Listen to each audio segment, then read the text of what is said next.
Hey guys, Jason coming at you again with the Code Point Five, Code Half Project, whatever the hell we're going to call this thing.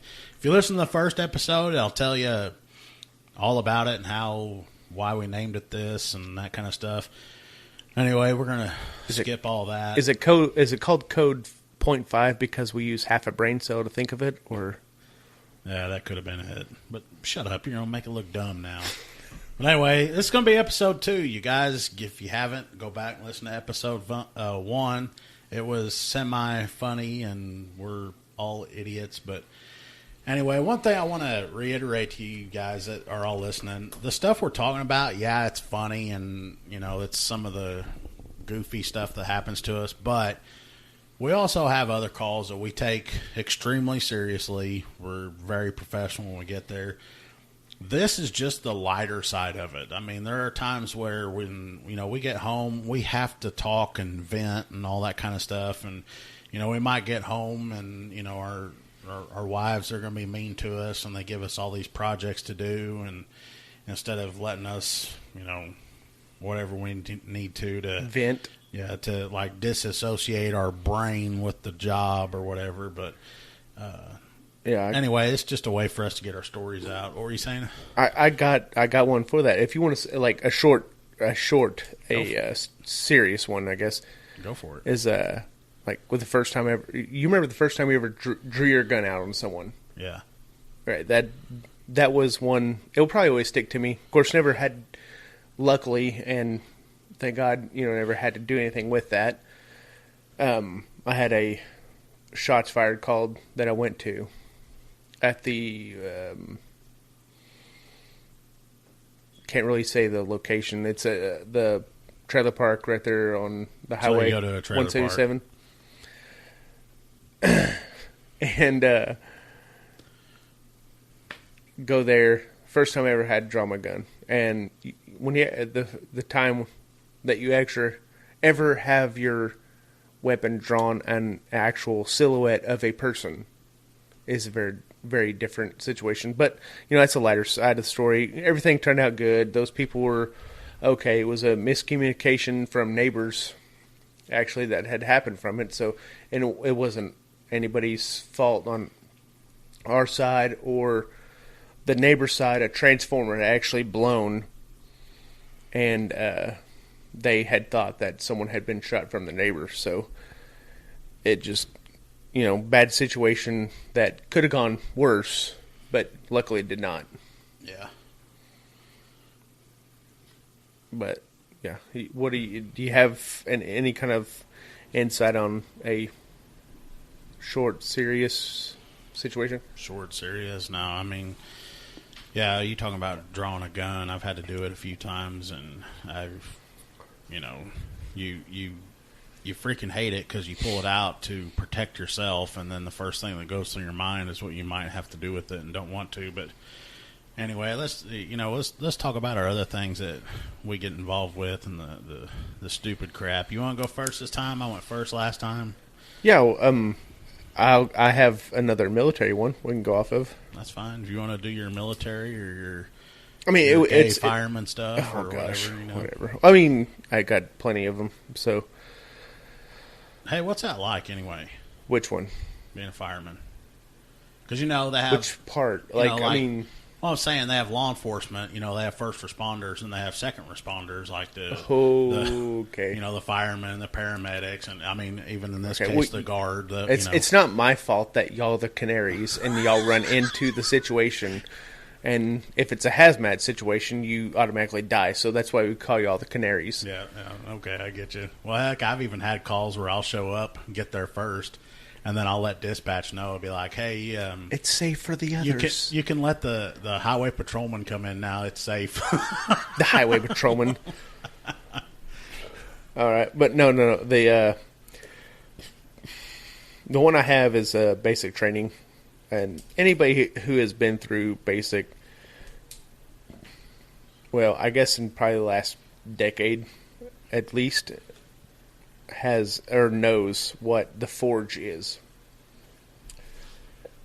And if you've been through Fort Jackson, you know that you go out to the field for 3 days, 4 nights, and all that jazz.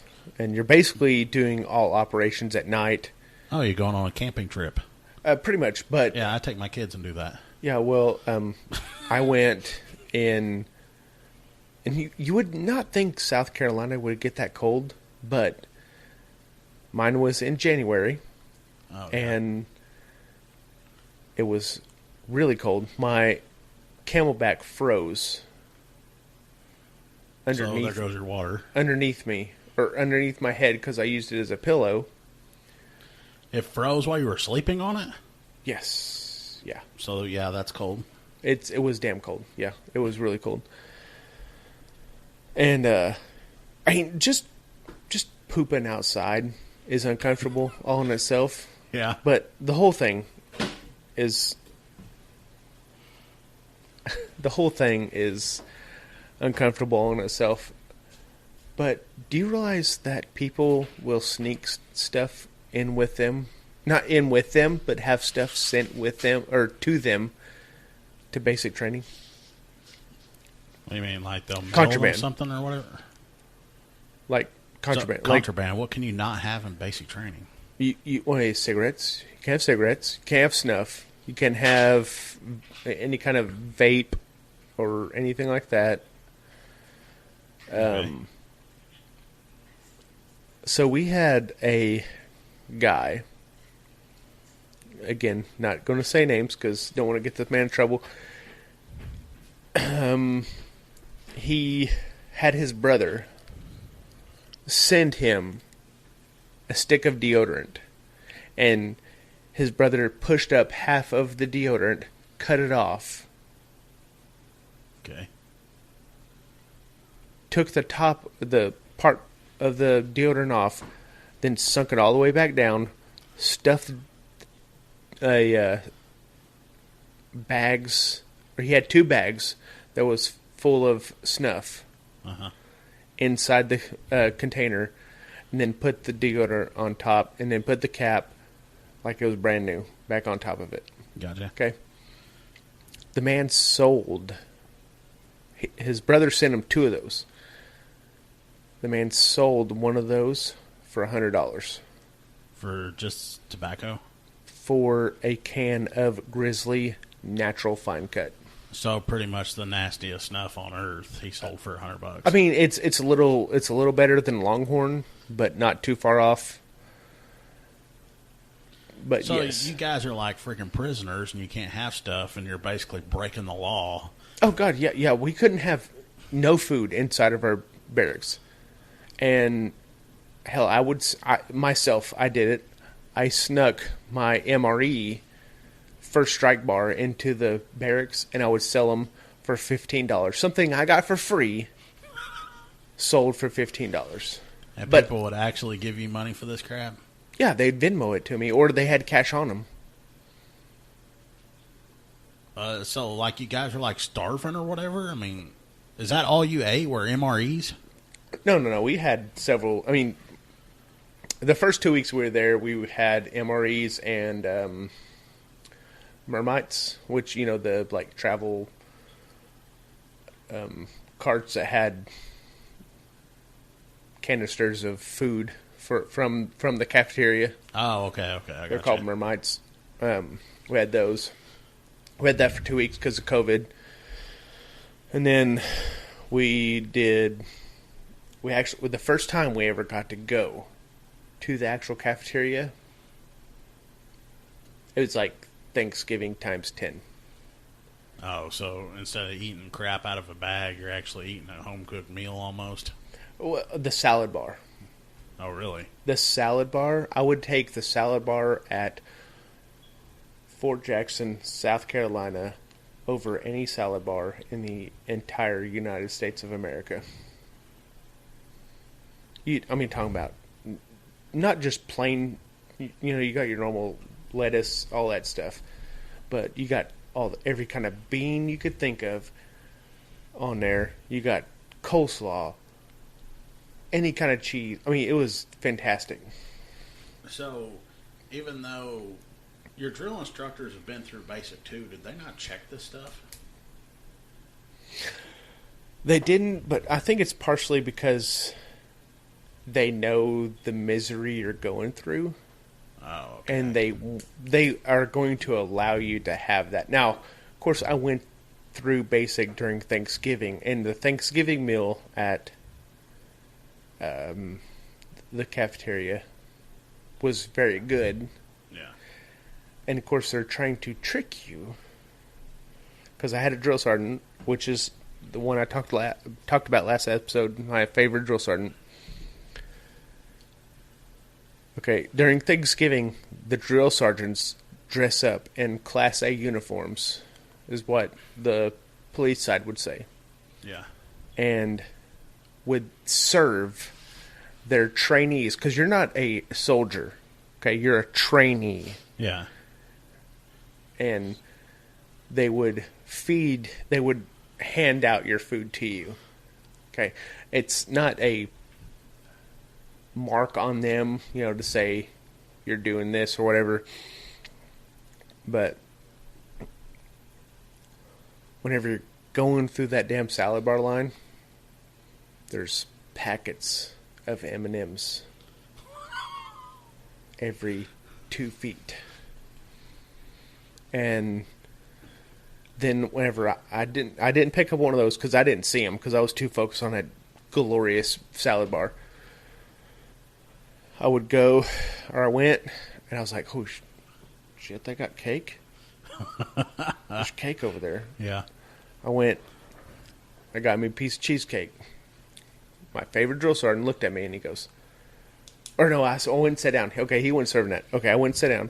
He walked by me and he goes, you don't eat that cheesecake, aren't you? I said, no, drill sergeant, I'm going to eat that. Mm-mm. He goes, yeah, you're going to eat it. And I said, nope, I'm not going to eat it at all. It was a little bee thing. I mean, it was crap. It wasn't even that big. Little bee sucker. Yeah. And I said, nope, drill sergeant, I'm not going to eat that. He goes, you better eat that. You're not going to get this opportunity again. You better eat it. I said, yes, drill sergeant. Well, of course, you have a platoon guard and a assistant platoon guard. It's PG and APG. And I was APG. So, there you go. So, yeah, I was APG. We went to the forge, and females had it so much easier than what we did. Oh, yeah, of course. And, okay, they didn't have... And I can't say that there's not as many as I wouldn't trust, females as to males. Because everyone that was in my platoon, except for one, which she got kicked out during basic, all the other ones I would have trusted with my life. Especially one who is from Alabama. She could shoot like a Keanu Reeves and John Wick. I mean, everybody thinks of John Wick. She was astounding. And the other one too. Actually, we called each other. We were the parents of the group because we were all older. But that one, the first one I was talking about, she had her husband send her vapes in a tampon box. Okay, he would cut the bottom. Yeah. Or not even cut it. He would just open the bottom of it, slide one in there, hot glue it back, and then shove it in. Shove it back to seal it. Yeah. Send tampons to her because they couldn't buy tampons on a regular basis. We got to go to the shop ed or whatever it is called to get a haircut and all that stuff like once every 3 months or 2 months. So they had to have products. Yeah. Unless you wanted it to be a bloodbath. So they got stuff like that. And at the forge, though, my body was begging for some kind of release in either snuff or cigarettes of nicotine of some sort. Mm-hmm. Oh man, we snuck off into the woods, and it was like I just had that orgy with 14 women. All because you got some tobacco? Oh man, it was so. Of course, you got to think also. Wait, how would an orgy with 14 women be great? There'd be like 14 women griping at you. How's that? No. I mean, 14 women you can control. Oh, okay. They're mute. Pretty much, yeah. Okay, we'll go with that. But also, I hadn't had coffee, so it was like caffeine 0. So you're like a bunch of meth addicts out there going through detox. Pretty much, yeah. I mean, that's what. Why hasn't the police figured this shit out? Like, let's just send them to freaking basic training. Get a bunch of meth addicts and stick them on an island. No, they'll figure out how to smoke meth out of some shit. You realize they've done that in Florida now? What? The homeless people. The homeless people that are on meth? No, in Florida. Just the homeless people in general. They're like getting ready to spend over $1 million in Florida for a homeless camp. I don't know about all that. Don't want to hear about all that. Yeah, but it's a different topic, different story. So, yeah, like it was so great to get that little bit of nicotine, and especially whenever I've been doing it for forever. Of course, and no alcohol either. You know, you can't have any kind of drink, which that's another good story for myself, but I'll save it.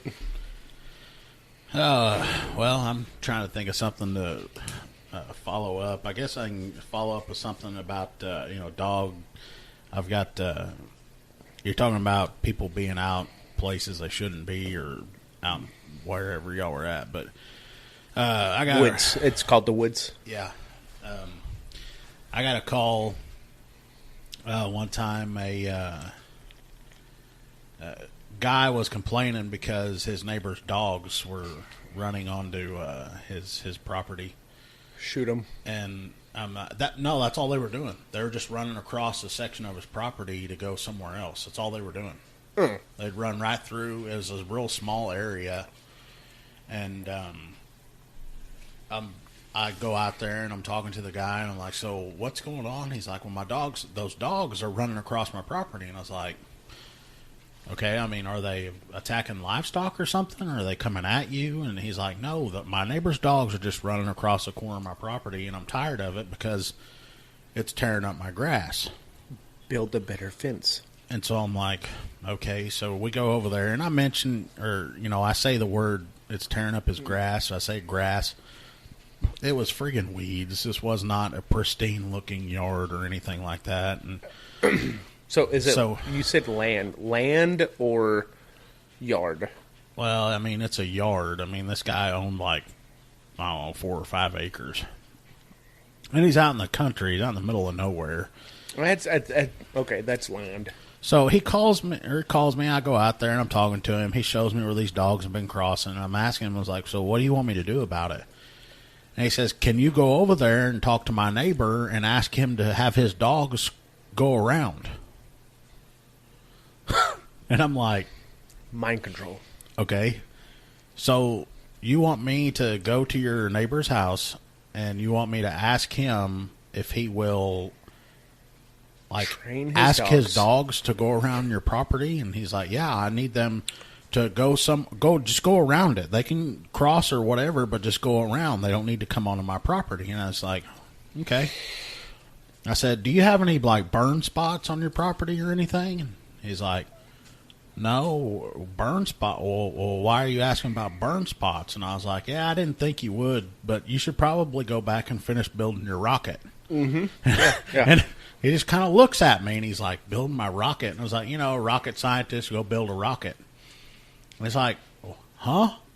And he literally just stood there dumbfounded, like, what is he, I wanted to say to him, look, dude, yeah, I am basically calling you a moron because you're asking me to go tell the neighbor to train his dogs to walk around the corner of your property. But you should have said, hey, Von Braun. Von Braun? Yeah, the German scientist, German rocket scientist.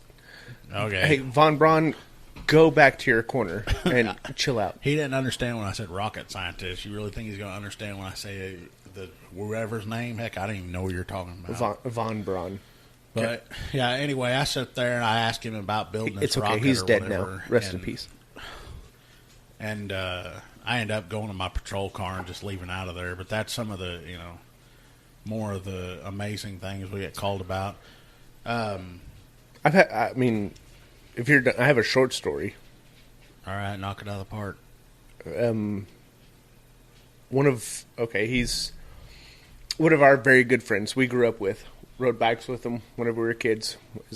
Story when I was on the fire department with him. His very first call. I believe it was his very first call. We got called to a house. It wasn't a domestic. This lady called the PD. It's a fire call. Called the PD about her son. An injury to his arm. We get there, and we're checking him out. You think he possibly may have broke his wrist, something like that. He had punched a wall when they were arguing, and she said, "Well, are you going to tell him?" And he goes, "What are you talking about?" She said, "No, you're going to tell him." We said, "Ma'am, whatever, it's not that big." She goes, "He was in there trying to bang our dog, and I caught him."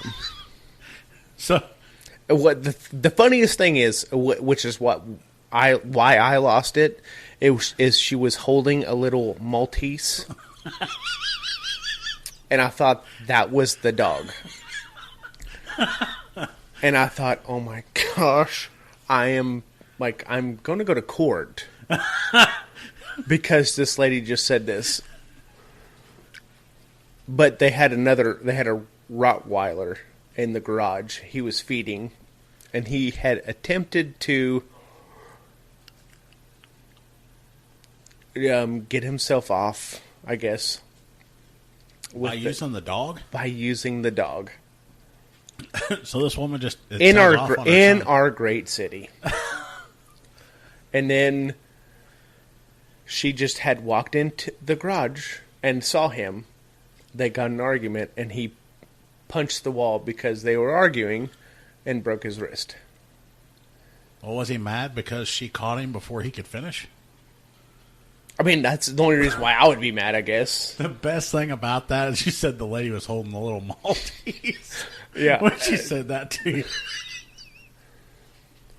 I mean, but that's the only reason why I would be mad if someone caught me right before I climaxed. With the dog, yeah, okay. Okay. We're going to stop the episode right there. That's where we're going to finish it at. I think we're going to get us a Facebook page going. We'll set it out where you guys will know when the new episodes are coming out. But you can listen to the podcast on all your favorite, whatever you guys use to listen to podcasts, your Apple, Spotify, Anchor. On Anchor FM, you can send us a message if you have any questions or want to tell us about something you're involved with in law enforcement. That's funny. I guess I've never been on Anchor FM. What is that? I guess Anchor. It's a hosting site. That's where we host our podcast. Okay, and you can listen to it through their player on there. And then you can. There's one called like Bellaton or something like that. There's a bunch of them that have hosting. Anyway, guys, we're gonna get off here. Thanks for listening, and catch us on the next episode.